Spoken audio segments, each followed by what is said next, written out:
One विभागातील वन्य प्राणी, पशु व पक्ष्यांचा योग्य बंदोबस्त करून शेतकऱ्यांच्या पिकांचं होणारं नुकसान थांबवावं, तसंच ग्रामीण भागातील रोजगार हमी योजनेच्या कामामध्ये ऑनलाईन जिओ टॅगिंग व हजेरी प्रणालीमुळे निर्माण होत असलेल्या तांत्रिक अडचणी तातडीनं दूर कराव्यात, अशी मागणी सामाजिक कार्यकर्ते तुकाराम व्यंकटराव चाटे यांनी निवेदनाद्वारे केली आहे.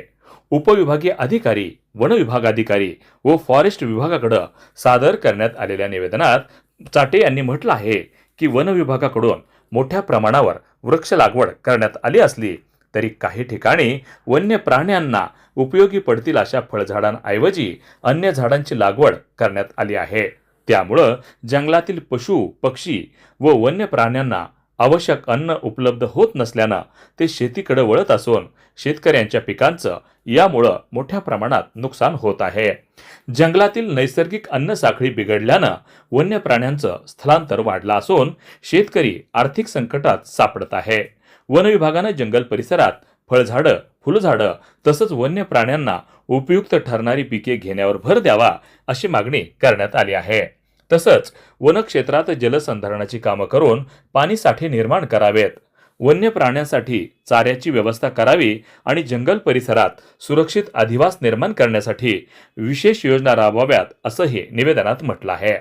प्रत्येक वन विभागानं आपल्या क्षेत्रात तारांचं कुंपण उभारून वन्य प्राण्यांचा शेतीकडे होणारा मोर्चा रोखण्यासाठी उपाययोजना कराव्यात, अशी मागणीही तुकाराम चाटे यांनी केली आहे.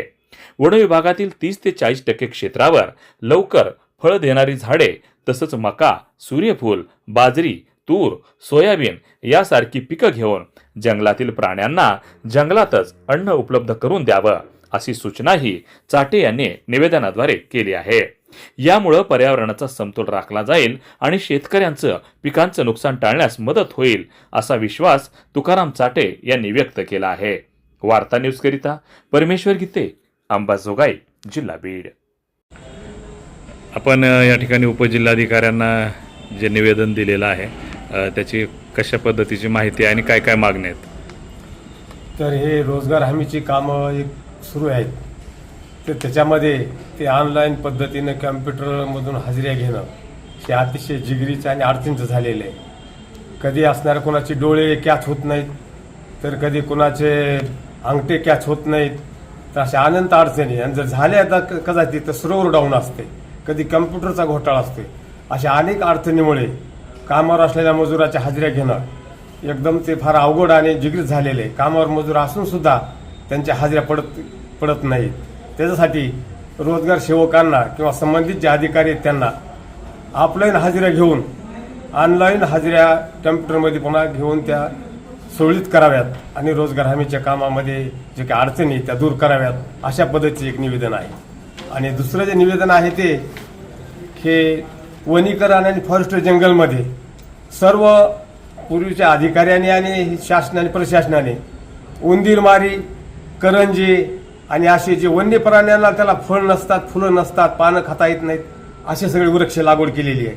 त्याच्यामुळे त्या वनातील सर्व प्राण्यांनी शेतकऱ्याच्या शेताकडे मोर्चा वळवलेला आहे आणि आतोनात नुकसान करत आहेत. शेतकरी आत्महत्या करत आहेत, पण त्यांचा कोणी विचार करत नाही.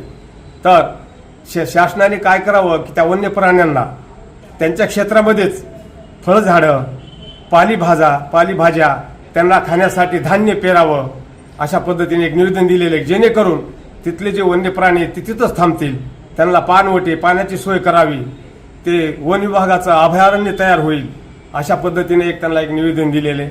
त्याचा शासनाने पुढील विचार करावा या संदर्भामध्ये. बरं, ते जे उंदीरमारीचं वगैरे जे झाड येतं त्याचा काही त्या प्राण्यावर काही परिणाम होत आहे का खाल्ल्यानंतर प्राणी मरतातच त्या ठिकाणी आणि म्हणून ते खातच नाहीत. तिथे पशु पक्षी त्या वृक्षावर ते आपलं घरटं करत नाहीत, कारण त्यांना ते खाण्यासाठी त्यांचे पानं उपयोगी नाहीत, त्याचे फुलं उपयोगी नाहीत, त्याला तर फळ येतच नाही. असे काही 2-4 नमुन्याचे झाडं जंगलात लावलेले आहेत. कशामुळं की फक्त ती शोभा म्हणून वनीकरण खात्याच्या, जेणेकरून लोकांनी आम्ही एवढं वनीकरण लावले, आतोनात पैसे त्याच्यामध्ये तर खर्च झाला, तो भाग वेगळा आहे.